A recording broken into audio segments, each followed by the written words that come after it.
কেন হাজারো মানুষ ঢাকার কেন্দ্র ছেড়ে ছুটছে শহরের বাইরে? কেনই বা ঢাকার ভবিষ্যৎ লুকিয়ে আছে পূর্বাচল আর কেরানীগঞ্জে?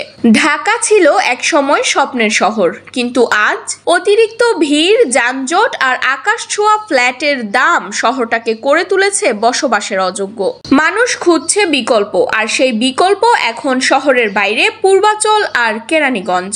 শুধু এক দশকে ঢাকার জনসংখ্যা বেড়েছে ৬৩ লক্ষ মানুষে।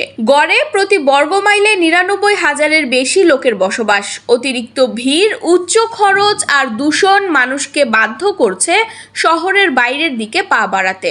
পূর্বাচল রাজুকের সবচেয়ে বড় পরিকল্পিত নগর, ৬,০০০ একরের উপর এই শহরে তৈরি হচ্ছে এক সেলফ সাস্টেইনড মেট্রোপলিস। থাকবে ১১১ তলা লিগাসি টাওয়ার, আন্তর্জাতিক ক্রিকেট স্টেডিয়াম আর ডিপ্লোম্যাটিক জোন। জমির দাম বাড়ছে বছরে ১২ থেকে ২০%, তাই দীর্ঘমেয়াদী বিনিয়োগকারীদের কাছে এটি এখন সোনার খনি। অন্যদিকে কেরানীগঞ্জ ঢাকার দক্ষিণে এক উদীয়মান কেন্দ্র। গার্মেন্টস আর শিল্পাঞ্চল ঘিরে গড়ে উঠছে আবাসন চাহিদা।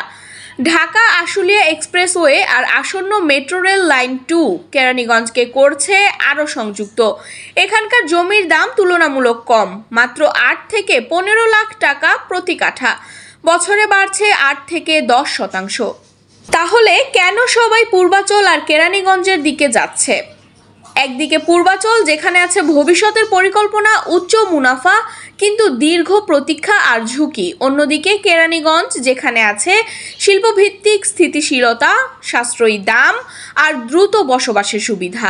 মধ্যবিত্ত পরিবার খুঁজছে সাশ্রয়ী আশ্রয়, প্রবাসীরা চাইছেন উচ্চ রিটার্ন, আর ডেভেলপাররা খুঁজছেন নতুন শহর গড়ার সুযোগ।